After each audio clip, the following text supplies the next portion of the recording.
சிவனிடம் சென்று சரியை கிரியை ஞானம் மந்திரம் சொல்கிற மந்திரத்தை சென்று விட்டார்கள். தனக்கு சென்றதில்லை என்று சொல்லி உற்பத்தி செய்ய ஆரம்பித்தார் என் தந்தை உடலிலிருந்து பணத்தோடுறார்கள். எப்படி என்றால் மடியின் நேர்வர்கள் பசுராத்மாவிற்கும் பிரிவுக்குள்ளும் புலவர் நாவலருக்கும் புலஸ்திரி காதிலிருக்கும் அங்கில சமூகத்திலிருக்கும் அத்திரி எண்களிலிருக்கும் மரிசி மனத்திலிருக்கும் கிருது கையில் தோற்றுவிக்கப்பட்டால் பிறகு இவர்கள் அழைத்து இல்லறத்தாடி சொன்னார் என் தந்தை. என் தந்தை சொல்ல கேட்டு சென்று விட்டார்கள். இதிலே நான் ஒருவன் மாத்திரம் என் தந்தை சொல்லை வெறுத்து மறுத்தேன் வாழ்க்கையை. இதனால் என் தந்தை எனக்கு சாபமிட்டார். எப்படி என்றால் எந்த இல்லறத்தை வெறுத்தாயோ அதில் வாழ்வாய் என்று சொல்லித்தார். அதன் காரணமாக கந்தவராஜன் மகனாக பிறந்து சித்திரவதம் புத்திராகப்பட்ட 52 பெண்களை திருமணம் முடித்தேன். அதில் ஒருவனை காப்பு என்ற செயலாகவும் 51 பேரில் உலகத்திற்கு அச்சமாக ஒருத்துள்ளேன் என்று சொல்லுவது பெண்ணாக மாறி 60 பிள்ளைகளை பெற்றெடுத்தேன். பிறகு ஒரு நாளைக்கு இடம் தங்கக்கூடாத சாபத்தையும் ஒரு நாளைக்கு ஒரு கடவு செய்யக்கூடியவர்கள் சாபத்தை நான் உலகம் சென்று என் மாதா பிதாவை வணங்கி வைகுண்டம் சென்று தசரதாரம் சொல்லக்கூடிய 10 அவதாரத்துக்குரிய சிரமன் நாராயணன் வணங்கி மகாலட்சுமியும் சுமத்திர சக்தி வணங்கி இக்காலகத்தை அடைந்து விட்டேன். இக்காலகமோ கண்ணுக்கு விருந்தளிக்கும் காட்சியாக ஓடுகிறது. இங்கே என்ன பிரமான் உரிவந்திருக்கார். இருந்தாலும் இக்கதைக்கும் கரகத்திற்கும் முழு முதற்கடவான ஆன முகத்தினை 5 கரத்தினை மூசிகமாக அந்த மகாபலம் எழுதிய விநாயகப்பெருமானை வணங்கிவிட்டு பிறகு நாம் கதைக்கு செல்லலாம். போனபோ நாராயண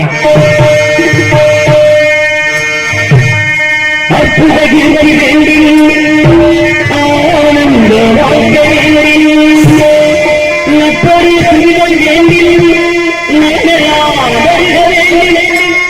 கட்டகமூர்த்தி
சொல்ல முடியாது. குறுந்து கடவுள் முருகன், உலகேந்திரன், மருத்துவ பாலகி துர்க்கை, இப்படி கடவுளை விட்டால் கண்ட கடவுளை சிறந்த கடவுள் குறவர், காணவர், குன்றவர், இருவர், ஏற்றவர், குரத்தி கொடுச்சி விடவர்களுக்கெல்லாம் வரம், அகம், பொருள், இன்பம், வீடு அனைத்து நல்கும் கங்கநாதனை வழங்கி அவரோடு இணங்கி இவர்கள் வந்துவிட்டார்கள். இவர்கள் ஏற்கின்றது என்ன ஒரு தன்மைகள் தெரியுமென்றால், உலகத்தில் எத்தனை விதமான ஜாதி மதங்கள் இருந்துவிட்டாலும் அனைவரும் ஒருதாய் மக்கள், ஒரு தேசத்திற்கு என்று சொல்லக்கூடிய ஒரு பண்பாடோடு இந்த உலக மக்கள் அனைவருமே வாழ்ந்தவர்களார்கள். அப்படி வருகின்ற போது இந்த உலகம் எப்படிப்பட்ட ஒரு சமமான ஒரு நிலையை அடைய வேண்டும் என்றார்.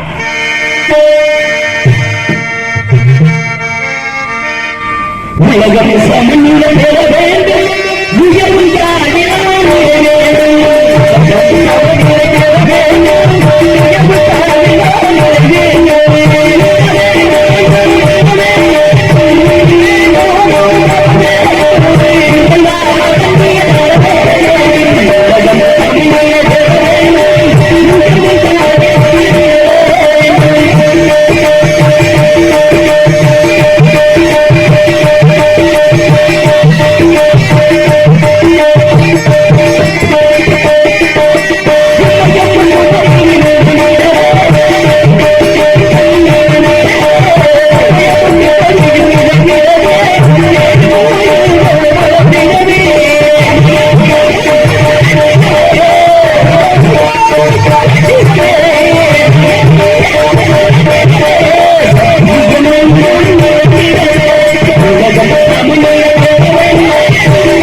சஞ்சாரம் செய்து வரக்கூடியனா ஒரு நாளைக்கு ஒரு களவு செய்வதே எதிராக மேற்கொண்டு வரக்கூடியவன். எப்பேற்பட்ட நேரம், எப்பேற்பட்ட இடம், எல்லாருக்கும் நல்ல வேலை உண்டு, அது மட்டும் நல்லா தெரியுது. அருமையான வேலை பார்த்துக்கிட்டு இருக்காங்க. உறங்கக்கூடியவர்கள் சிறப்பாக உறங்கிக் கொண்டிருக்கின்றார்கள். ஆமா, பார்க்கக்கூடியவர்கள் இருந்து பார்த்துக் கொண்டிருக்கின்றார்கள். உறங்கிக்கிட்டு இருக்கிற சொல்லுவா, நீ எந்திரிச்சிட நேரம் என்னையும் ஊசி குத்தி நானும் வந்துடுறேன் அப்படின்னு பேசுவாங்க. இருக்கட்டும், இருக்க வரையும் பார்த்து கொண்டு இருக்கட்டும். ஆக எல்லாருக்கும் வேலை உண்டு. வேலை இல்லாத ஆட்கள் யாருமே கிடையாது. தெய்வங்களுக்கே வேலை இருக்கின்றது. சிவபெருமானுக்கே என்ன வேலை என்றால் அழிக்கக்கூடிய வேலை. எதை? அநியாயங்கள், அகம்பாவங்கள், அக்கிரமங்கள் அழிக்கிறவரை சிவபெருமானுடைய வேலை. இப்போது இருக்கக்கூடிய காலகட்டத்தில் சிவபெருமானுக்கு தான் அதிகமான வேலைகளே இருக்கின்றது. ஆக படைக்கக்கூடியவர் யாருக்கு அப்படின்னா எங்க அப்பா பிரம்மாவுக்கு, காக்கக்கூடியவர் என் பாட்டன் பெருமாள் மகாவிஷ்ணுவாகப்பட்டவருக்கு. மும்மூர்த்திகளுக்கு வேலை உண்டு. அதே மாதிரி 30 தேவிகளுக்கு வேலை உண்டு. அலைமகள், கலைமகள் என்று சொல்லக்கூடிய அலைமகள், மலைமகள், கலைமகள் 30 தேவிகளுக்கு வேலை உண்டு. இதுல ஆதிபராசக்திக்கு என்ன வேலை என்றால் வீரத்தை தரக்கூடிய வேலை. என் பாட்டி மகாலட்சுமி யோகலட்சுமிக்கு என்ன வேலை? செல்வத்தை அள்ளி தரக்கூடிய வேலை. மகாலட்சுமிக்கு அதான் அந்த பாடுபட்டு இருக்கான். இன்னும் யாவும் வச்சிருக்கேன். அப்படி அஷ்டலட்சுமிகளில் ஒன்று யோகம். யோகம் இருந்தால் தான் இந்த லட்சுமி நமக்கு கிடைக்கும். யோகம் இல்லை என்றால் மறக்க முடியாது, கிடைக்காது. அதே மாதிரி கல்விக்கு அகிருதியாகப்பட்டவள் கலைவாணியின் தாய். கல்வி அறிவை போதிப்பது அவளுடைய வேலை. இப்படி எல்லாருக்குமே வேலை உண்டு. தெய்வங்களுக்கே வேலை இருக்கின்ற பொழுது பூலோகத்துல யாருக்கும் வேலை இல்லாம இருக்கு. வேலையே இல்லாம பூலோகத்துல சும்மா ஊற சுத்திட்டு தெரிஞ்சாலும் அவரும் எப்படி சொல்லுவாங்க, ஒரு வேலைக்கும் போகாம வெட்டி வேலையா ஊற சுத்துறானையா, என்னையா குழப்பதான் அப்படின்னு சொல்லுவாங்க. ஆனா வெட்டியா சுத்துறது ஒரு வேலை. ஆமாங்க, ஒரு வேலை பார்த்துக்கிட்டு கூட பொழுது போயிடும். ஏதாவது ஒரு வேலையை தொட்டு பார்த்துக்கிட்டு இருக்கோம்னா அப்படி கூட பொழுது போயிடும். வேலையே பார்க்காத பொழுத கடத்துக்கு எவ்வளவு சிரமப்படுவான் தெரியுமா? தூங்கி எழுந்திருச்ச உடனே அவன் என்ன நினைப்பான் தெரியுமா? ஆகா இன்று பொழுது விடிஞ்சிருச்சு, இன்று பொழுத கடத்தியாகனு. யார் பார்த்தா நமக்கு கிடைக்கும்? என்ன கிடைக்கும்? யார் பின்னாடி போனா நம்மளை கவனிச்சு விடுவேன். என்ன கவனிக்கிறேன்? ஏதோ எதிர்பார்க்கிறது. இப்படி வெட்டியா சுத்துறது ஒரு வேலை. அப்படிதான் இருக்கின்றது. எல்லாருக்குமே அப்படி வேலை இருக்கின்றது. எனக்கு என்ன வேலை இல்லாம இருக்கு? நல்லா வேலை பார்த்துக்கிட்டு இருக்கேன். என்ன வேலை பார்க்கறிய? என்ன சிறப்பான வேலை. என்ன தவிர வேற யாரும் இந்த வேலையை பார்க்க முடியாது. இப்ப நீங்க கூட அருமையான வேலை பார்த்துக்கிட்டு இருக்கீங்க. அதுல பெட்டி வாசிக்கிற வேற அன்பு மைத்துனர் சீமானவர்கள் ஒரு ஆள் எப்படி வேலை பார்க்கிறாரு? 3 விதமான வேலை. 3 வேலையா? ஆமா. ஆர்மணியத்தை வாசிக்கணும்னா ஒண்ணு காலால் அங்க மிதிக்கணும். அப்புறம் கையால வாசிக்கணும். அப்புறம் வரக்கூடிய நடிகர்கள் என்ன பாட்டு பாடணும்? வரக்கூடிய எல்லாருக்கும் வாங்கி பாடணும். அதான் பின்பாட்டு. அப்ப வாயால பாடு. ஒரு ஆளு 3 விதமான வேலையை பார்த்துக்கிட்டு இருக்கீங்க. அதே மாதிரி இங்க அன்புக்குரிய தந்தையார் பலவிதமான நடைச்சொற்களை சிறப்பான முறையில் மிருதகத்தில் சேர்த்துக் கொண்டிருக்கிறார். அதே மாதிரி பல வார்த்தைகளை பற்றி சேர்த்துக் கொண்டிருக்கூடிய அன்பு அண்ணன் வேளாங்கண்ணி அவர்கள் அங்கே சிறப்பான முறையில் பல வார்த்தைகளை சேர்த்துக் கொண்டிருக்கிறார். அதே மாதிரி ஞானசேகரன் தந்தையார் அவர்கள் 2 இரும்பு தாளத்தை வச்சுக்கிட்டு சரியா இருக்காரு, சப்த தாளத்தை சேர்த்துக் கொண்டிருக்கிறார். அதே மாதிரி இங்க அற்புதமான ஒளிபெருக்கி ஐயப்பா ஒளிபெருக்கி, அற்புதமான ஒரு சிறப்பான ஒளிபெருக்கி சிறப்பான நேரத்திலே அமைத்துக் கொண்டிருக்கிறார். எல்லாருக்கும் ஒரு வேலையை பார்த்துக்கிட்டு இருக்க மாதிரி இந்த இடத்துல நானும் ஒரு நீங்களும் 3 வேலை நீங்க பாக்குறியா? நான் 3 வேலை பாக்குறேன். மீனை மீட்டுறியா? மீனை மீட்டுவது, சப்தத்தாளத்தை இசைப்பது, பாட்டு பாடுவது. மீட்டிக்கிட்டே பாடுறிய? அம்மா பாடிக்கிட்டே இப்படி கைக்கிட்ட அடிக்கிறீல்ல? அடிக்கிறேன் கைக்கிட்ட இப்படி ஒரு வாத்தியஸ்தான் இருக்கிற கை. அது என்ன சப்தத்தாளம்? தாளம் போடணும்னு சொல்லக்கூடாது. சரி சரி இருந்துட்டா இந்த இடத்துல இதற்காக சிறப்பான வேலை நான் பார்த்துக்கிட்டு இருக்கேன். இது பொதுவா நான் பார்க்கறது நீங்க சொல்ற 3 வேலை. எப்போதும் பார்க்கிற வேலைன்னு ஒண்ணு தனியா இருக்கின்றது. என்ன வேலை என்றால் கலகம் செய்வது. இந்த பழப்பழம் தேவையா? ஊர்ல சாமி கும்பிட்டு கலகம் பண்றதா? இதுக்கு இங்க வந்தீங்களா? ஊர்ல சாமி கும்பிட்டுக்கிட்டு இருந்தா நான் என்ன பண்றேங்க? நான் கலகம் பண்றது வேலைன்றீங்க. கலகம் செய்வதுன்னா உங்களை போல மனிதர்கள் தான் பூலோகத்துல சண்டை போடணும். ஆமா, நான் தேவலோகவாசி.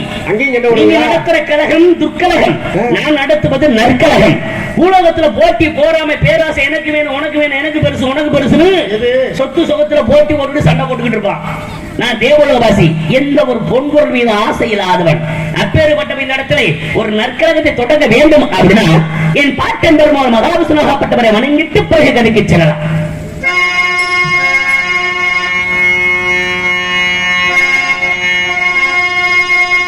பன்னீர்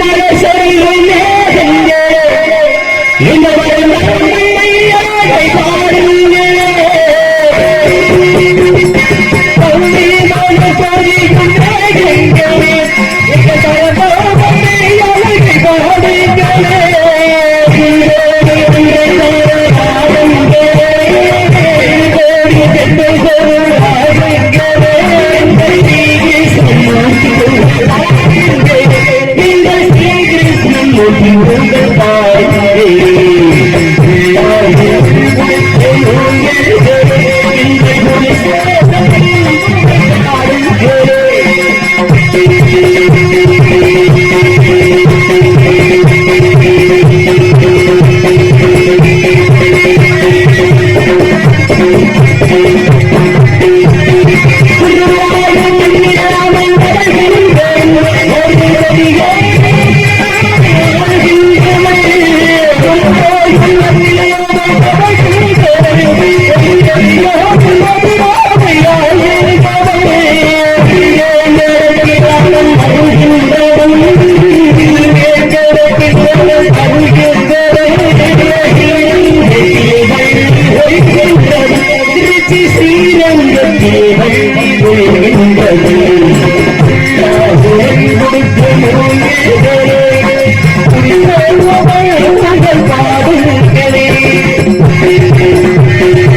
வந்து விட்டாலும் செஞ்சாலும் ஜெயித்து கொள்ளக்கூடிய நான் கழகத்திற்கான வழி இதுவரை ஒன்றுமே கிடைக்கவில்லை.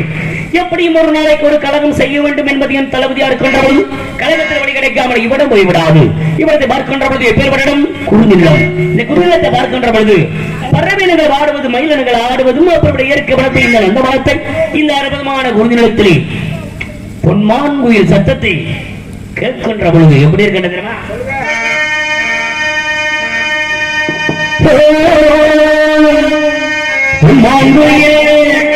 சிங்காரமாய் சிங்காரமாய் சங்கீத பாரங்கள் விலாச ராஜ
தோன்றுகிறது. ஏன்னா இந்நிலம் எப்படிப்பட்ட நிலம்? குறிஞ்சி நிலம். குறிஞ்சி என்றாலே மலையும் மலை சார்ந்த இடம். அப்படி மலையும் மலை சார்ந்த அந்த இடத்துல பல விதமான பறவைகள் வசித்து வருகின்றன. பல விதமான பறவைகள் இந்த குறிஞ்சி நிலத்தில் வசித்து வந்தாலும் பல விதமான பெருமைகளும் அடங்கியது இந்த குறிஞ்சி நிலம். என்ன அப்படின்னா சாதாரண கிராமப்புறங்கள்ல மழை பெய்து வரக்கூடிய தண்ணீருக்கும் மழையில் மழை பெய்து ஊற்றாக வரக்கூடிய தண்ணீருக்கும் வித்தியாசங்கள் இருக்கின்றது. ஏன்னா மழை நீர் எல்லா இடத்திலும் பெய்யக்கூடியதுதான். சாதாரண பெய்யறது சாதாரண ஒரு மழை தண்ணி. ஆனா மழையில பெய்யுது சாதாரண தண்ணீர் சொல்ல முடியாது. அது மூலிகை கலந்த ஒரு நீர். ஏன்னா பல விதமான மரங்கள் மூலிகை செடியெல்லாம் மலைப்பகுதியில் இருக்கிறோம். அப்ப மழை பெய்த உடனே இந்த நீராகப்பட்டு மண்ணுக்குள் சென்று அந்த மூலிகை செடி வேரோட கலர்ந்து அப்படியே ஊற்றாக வெளியில வருகின்ற பொழுது அருவி நீராக கொட்டும். அப்பேற்பட்ட அந்த அருவி நீர்ல குளிச்சாலும் சரி இல்ல அந்த அருவி நீர் அள்ளி குடிச்சாலும் சரி உடம்புல இருக்கிற வியாதியெல்லாம் தீர்ந்து போயிருவியா. ஆனா மனுஷ வயலு அப்பேற்பட்ட தண்ணியெல்லாம் குடிக்கிறத விட்டு கண்ட கண்ட தண்ணியை குடிச்சு உடம்ப கெடுத்து பேரை கெடுத்து மானம் கெட்டு மரியாதை கெட்டு போய்கிறார்கள். என்னது மதுபானத்துக்கு அடிமையாகி இருக்கின்றது இன்றைய காலகட்டத்தில் இருக்கக்கூடிய உலகம். அரசாங்கத்தை வரி கட்டுறீங்களா? உங்களை போல 4 பேர் சேர்ந்தா நல்லா தான் இருக்கும். சம்பாதிக்கிற காசை பூரா அரசாங்கத்தையே கொடுத்துட்டு போயிட்டீங்கன்னா உங்க குடும்பத்தை யாரு பாக்குறது? கொடுப்பாங்க. இப்படி இலவசம் அப்படி இலவசமா வாங்குறத கட்டுது அம்பிட்ட போச்சு. என்ன ஒரு விஷயம் அப்படின்னா, இயற்கையான இந்த சூழ்நிலையில இன்னைக்கு இருக்கிற காலகட்டத்தில் அனைத்து விஷயங்களும் கட்டுவிட்டது. என்ன கட்டு வச்சுன்னு விவசாயம் ரொம்ப கட்டுருச்சு. நம்ம விவசாயம் செய்யறதுக்கு ஆட்கள் இருக்காங்க, கூலி வேலை வாக்குறதுக்கு ஆட்கள் வருவது கிடையாது. ஒரு விவசாயி ஒரு நாற்றாங்காலில நாத்தை பாவி வச்சுட்டு அதை நடுறதுக்கு இன்னொரு நாத்தாங்க வயல்ல நடணும். அப்ப அதை பறிச்சுதான் இன்னொருத்தர் நட்டு வைக்கணும். அதை பறிக்கிறதுக்கு போய் கூப்பிட்டோம்னா நம்ம ஆட்கள் யாரும் வர்றதில்லை. அதுல பெண்கள்லாம் அருமையான வேலை பார்த்துக்கிட்டு இருக்காங்க. அரசாங்க வேலை எல்லா ஊர்லயும் அந்த வேலை உண்டு இல்லையா? இந்த 100 நாள் வேலை இருக்குல்ல, அந்த வேலைக்கு போனதுல இருந்து இந்த வேலையெல்லாம் விட்டுட்டாங்க. நாங்க அங்க போன வேலைக்கு உங்க தோட்டத்துல அங்களுக்கு வேலைக்கு வர முடியாதுன்னு அவரு பாப்பாரு. சரி எப்படியோ ஒரு வழியில பறிச்சு நட்டு விட்டாரு. நட்டுட்டாலும் திரும்ப அதை அறுக்கிற நேரத்தில் அறுவடை செய்வதற்கு ஆட்கள் வருவது கிடையாது. அந்த காலத்துல எல்லாம் கருத இருக்கணும்னா